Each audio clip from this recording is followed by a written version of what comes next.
James Burrows grew up at Nat Bank Farm in Bamford, and he went to Bamford Chapel Sunday School. Later on, the Burrows family moved to Slattocks, where, as well as being a farmer, James's father Robert was the landlord of the Hopwood Arms pub. One day when he was going from Rochdale to Middleton, the Rochdale preacher John Ashworth stopped to talk to a group of young men near Thornham Lane at Slattocks and warned them about the danger of straying away from God. One of the young men was James Burrows. In May 1865, a farm boy called Simon Chadwick was leading a cow along the towpath of the canal at the back of the Hopwood Arms, when suddenly the Rochdale hunt went by in full flight, and the cow panicked and leapt into the canal, dragging the boy in after it. James Burrows, then aged about 17, was on the bank of the canal with two of his sisters. He jumped into the water, grabbed the boy by his collar and pulled him to the side, then got out and lifted the boy out to safety. Afterwards, James and his father pulled the cow out too. James's bravery earned him widespread respect, and many people bought him free beer as a reward. But after a year, he had become a hard drinker. The people's goodwill had run out, and he had to pay for his own beer. Though he'd helped his dad on the farm from an early age, James wasn't known to be a hard worker and preferred to spend most of his time in the pubs at Slattocks and in Rochdale. In April 1866, an Irish man called John Brennan arrived at Slattocks looking for work as a farm labourer. Brennan was described as honest, sober and quiet, a very willing workman, a good father and a loving husband. He needed a job so he could earn enough money to look after his wife and 6 children. Brennan started lodging at the nearby George and Dragon Inn, and James Burrows' father gave him some casual work on his farm.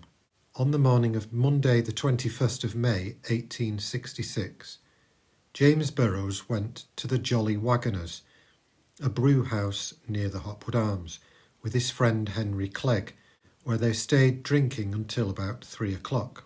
When they left, James Burrows wanted to go on to another pub in Rochdale, but he had no money, so he told Clegg he was going to go and borrow half a sovereign from John Brennan.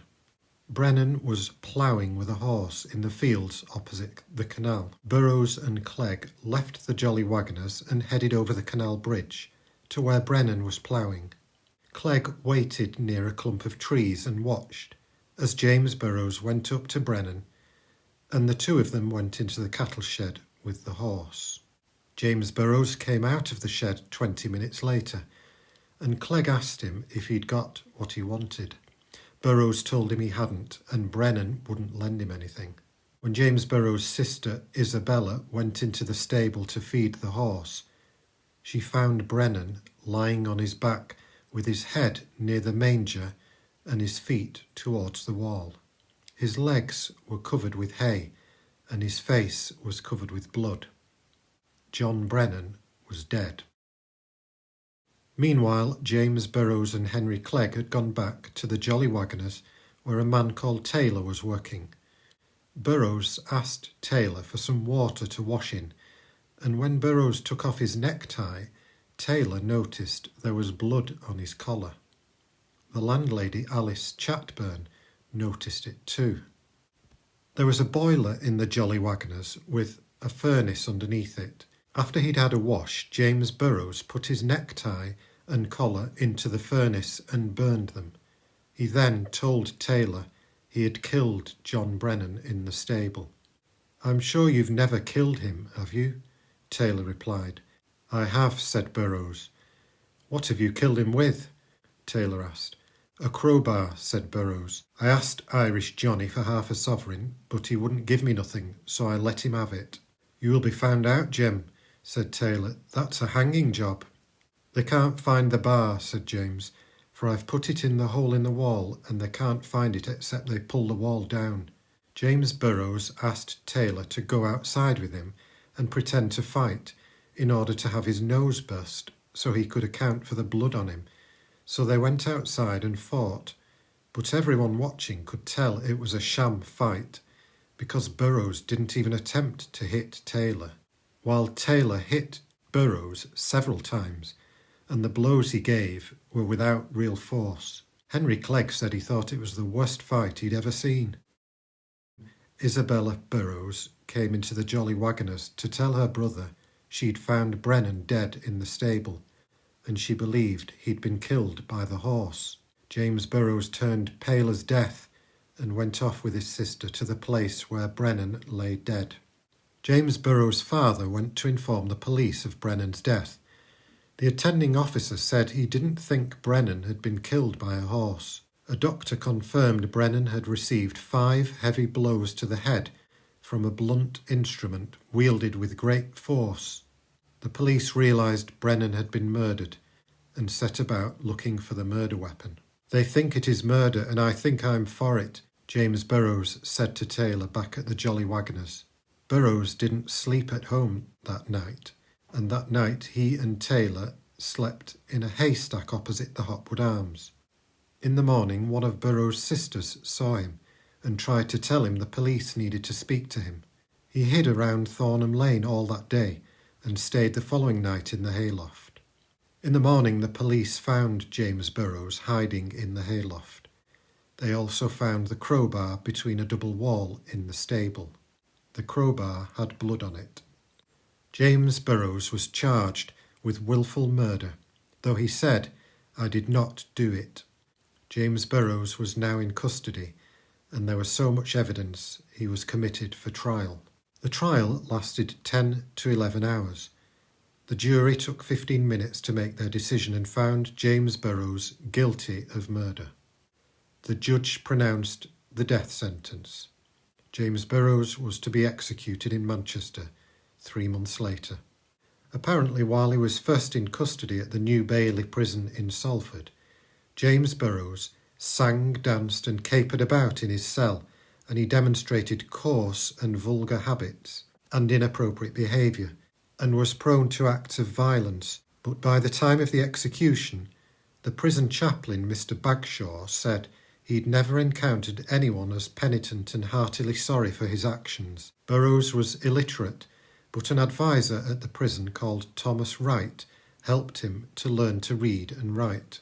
John Ashworth knew something of the Burrows family from when they had lived in Bamford, and he knew about James Burrows' situation. One night before the execution was due to take place, Mr. Ashworth had difficulty sleeping.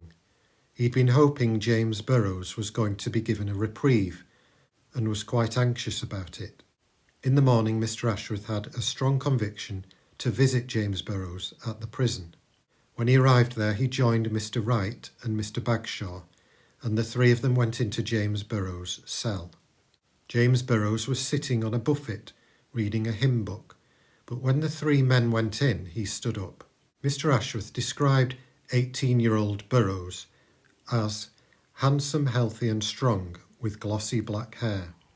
James Burrows took John Ashworth by the hand and for some time remained silent, and then tears began to stream down Mr. Ashworth's face. James Burrows sighed and sat down quietly and put his head in his hands.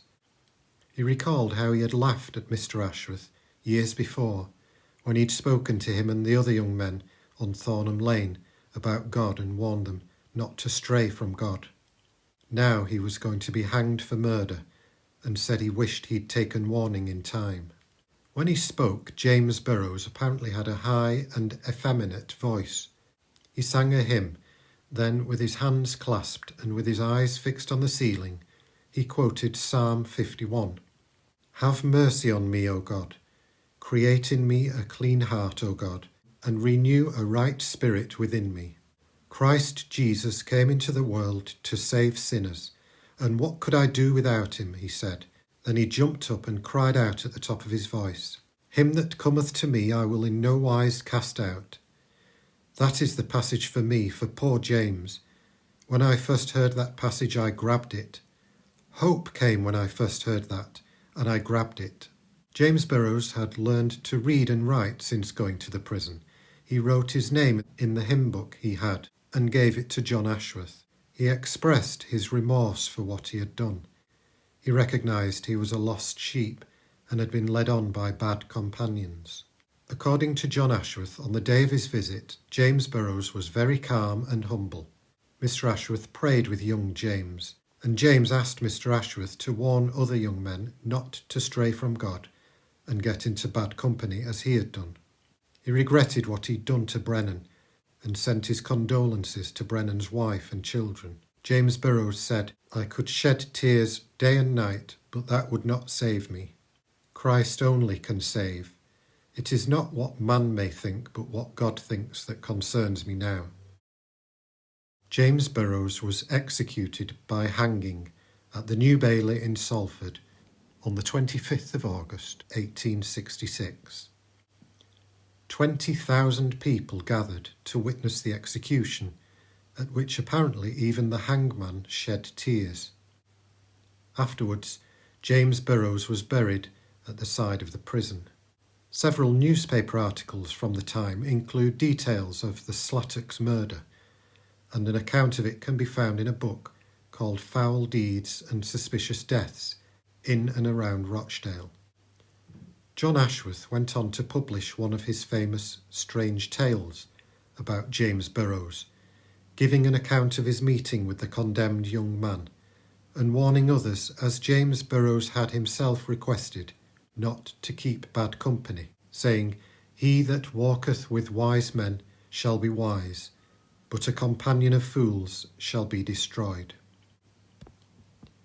In the lead-up to James Burrows' execution, a 31-year-old man from Bamford, called William Berry, who was looking forward to watching the event, said to one of his fellow workmen, "I will work overtime today, for I'm going to see Burrows hanged on Saturday." But immediately after he spoke the words, he fell from the top of a building he was working on at Dixon Fold in Bamford and was killed. William Berry's grave is located near the windows at the back of Ashworth Chapel. The inscription on it says, "A sudden change in a moment fell. We had not time, dear friends, to say farewell." John Ashworth said William Berry went to his account before the man he was going to see executed. So uncertain is human life, and no man is wise who is not prepared for this uncertainty.